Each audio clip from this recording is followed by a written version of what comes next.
వ్రతశాల ఇది నా యేసు నివసించశాల.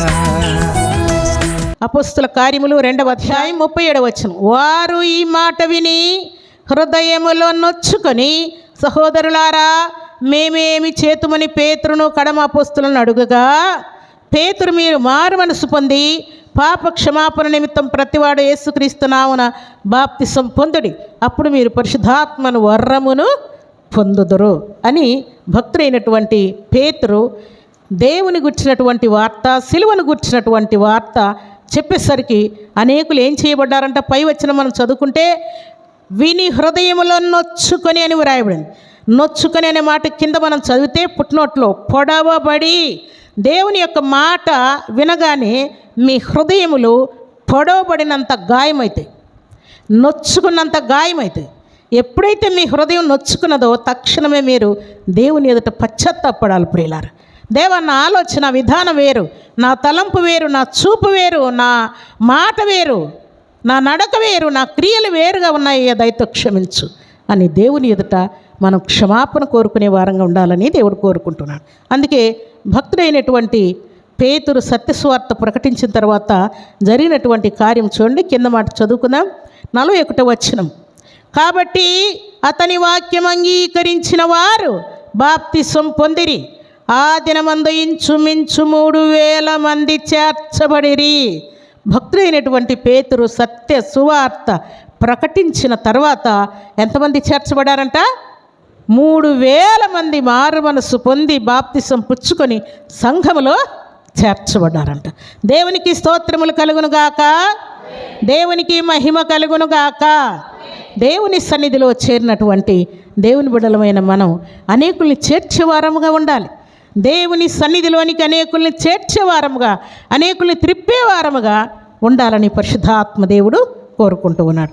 అందుకని భక్తుడైనటువంటి పేతురు ప్రార్థనాపరుడై, విశ్వాసవీరుడై, దేవుని యొక్క మాటకు తలవంచిన వాడై ఆయన సువార్త ప్రకటిస్తూ ఉంటే అనేకులు తమ్మును తాము దేవుని ఎదుట పశ్చాత్తాపంతో ఒప్పుకొని, పాపములన్నీ ఒప్పుకొని దేవుని బిడ్డలుగా చేర్చబడ్డారు.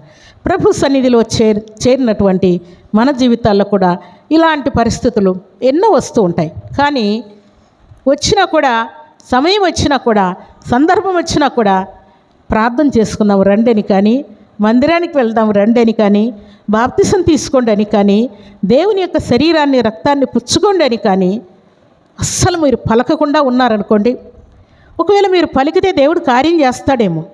చేయడని ఎందుకు అనుకోవాలి? ఆమె చెప్పినా కూడా మాటినందులే ఎందుకు వచ్చిన గొడవ అని ఎందుకు అనుకోవాలి? చెప్తే వింటారేమో, ఆయన చెప్తే వింటాడేమో, ఆమె చెప్తే వింటాదేమో అని మనం అనుకోవాలి తప్ప నెగిటివ్ ఆలోచన మనం చేయకూడదు. అవిశ్వాసపు ఆలోచనలు మనం చేయకూడదు. విశ్వాసపూరితమైనటువంటి ఆలోచనతో ఈ సంగతులు మనం చెప్పే వారంగా ఉండాలని దేవుడు కోరుకుంటున్నాడు. ఒక అంట ఆ అధికారం ఎలాంటిదంటే చూడండి, పరిశుద్ధ గ్రంథంలో చక్కని మాట వ్రాయబడి ఉన్నది.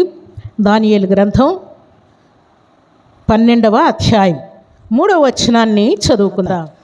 బుద్ధిమంతులైతే ఆకాశ మండలములోని జ్యోతులను పోలిన వారై ప్రకాశించెదరు.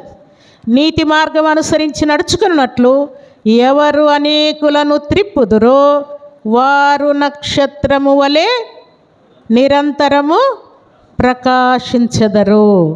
నీతి మార్గమును అనుసరించేటట్టుగా ఎవరు అనేకులను త్రిప్పుతారో మాట ఏమంటున్నాడు? నీతి మార్గమును అనుసరించి నడుచుకున్నట్లు ఎవరు అనేకులను త్రిప్పుదురో వారు నక్షత్రం వలె నిరంతరము ప్రకాశిస్తారు. నిజంగా దేవుని మాట ప్రకారం జీవిస్తూ కొంతమందినైనా దేవుని మాట చెప్పి దేవుని వైపు మళ్ళిస్తే మనము సూర్యుడిని చంద్రుణ్ణి పోలి ప్రకాశిస్తామంటున్నాడు దేవుడు.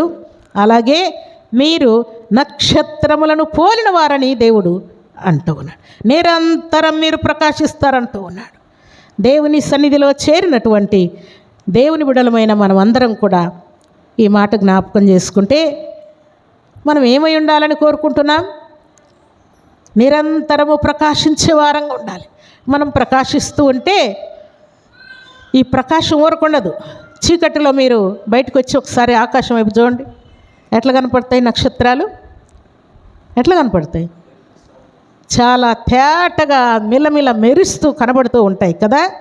చీకటిలో ఆ నక్షత్రాలు ఎలాగో మనకు కనబడుతూ ఉన్నాయో, ఈ పాపలోకంలో జీవిస్తున్నటువంటి మనము దేవునికి కూడా ప్రజలకు కూడా అలాగున నక్షత్రం వలె మన జీవితాలు ఉండేటట్టుగా దేవుడు కార్యం జరిగిస్తాడు. నిజంగా మనం దేవుని బిడ్డలమైతే మనం ప్రకాశించాలి. ప్రభుని నమ్మని వారికి మనం అలా కనబడాలి. రియల్గా నువ్వు ఒకవేళ అలా కనబడకపోతే దర్శనములోనైనా దేవుడు వారికి మనలో ఉన్నటువంటి వెలుగును ప్రకాశమును చూపిస్తాడంతే. తప్పకుండా చూపించి తన మహిమను కనపరుస్తాడు. దేవుని సన్నిధిలో చేరినటువంటి దేవుని బిడ్డలమైన మనం బుద్ధిమంతులమైతే తప్పకుండా మనం నక్షత్రాలే. మనం నిజంగా నీతి మార్గమును అనుసరించి నడుచుకుంటూ ఉంటే జ్యోతులను పోలి ఉంటారని పరిశుద్ధాత్మ దేవుడు ఆజ్ఞాపిస్తున్నాడు. అందుకని నక్షత్రము, హదస్స అనే పేరు వాళ్ళ తల్లిదండ్రులు పెట్టేది ఉన్నప్పటికీ పేరుకి అర్థం ఏంటంటే ఎస్తేరు అంటే నక్షత్రము అనే అర్థం. ఆమె మొర్దెకయి వార్త పంపించి యూదులందరికీ మరణశాసనం రూఢి అయిందమ్మా, రాజు కూడా సంతకం చేశాడు, కాబట్టి ఇప్పుడు నువ్వు ఊరకు ఉండకూడదు, నువ్వు మాట్లాడాలి ఇప్పుడు అని ఆయన వార్నింగ్ ఇచ్చినప్పుడు ఎస్తేరు ఓ చక్కటి తీర్మానం చేసుకుంది. ఏమనంటే ప్రజలందరినీ ఉపవాస ప్రార్థనకు ప్రేరేపించమని మొర్దెకయికి ఆజ్ఞాపిస్తూ నేను నా చెలికత్తెలు కూడా ఉపవాసం ఉంటాం అని అనేకులను ఆమె ప్రార్థన వైపు మళ్ళించింది, దేవుని వైపు మళ్ళించింది. ప్రార్థన చేసిన వారందరూ సిగ్గుపరచబడ్డారా, గెలిచారా? చెప్పండి. గెలిచినట్టు రుజువేంటి?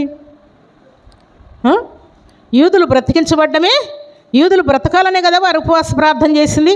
మరణశాసనం కొట్టివేయబడాలనే కదా ఎస్తేరు చేసినటువంటి తీర్మానం. ఎస్తేరు అనేకులను ప్రార్థనకు మళ్ళించడం, దేవుని సన్నిధిలో వారు ప్రార్థన చేయడం, ప్రార్థన చేసిన తర్వాత యూదులందరూ చనిపోవాలని సంతకం చేసినటువంటి రాజే మరల యూదులు బ్రతకడానికి ఆయన సంతకం చేసినట్లు వ్రాయబడింది.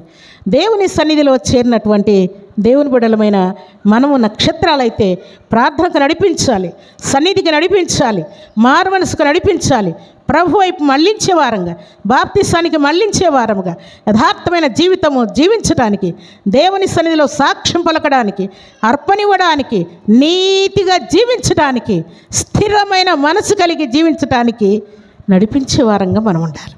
అప్పుడే మనం నక్షత్రాలు. ఊరక నేను నక్షత్రం అంటే కుదరదు, ఊరక నేను దేవుని బిడ్డ అంటే కుదరదు, ఊరక నేను సేవ చేస్తున్నానంటే కుదరదు, నేను భక్తిగా ప్రార్థన చేస్తానంటే కుదరదు, పరిచర్య చేస్తానంటే కుదరదు. నిజంగా నువ్వు నక్షత్రం అయితే అనేకులు దేవుని వైపు మళ్ళించాలి. ఎస్తేరు పని చేసిందా లేదా? చేసింది కదా. భక్తుడైన దానియేలు చేశాడు, భక్తుడైన యాహాను చేశాడు.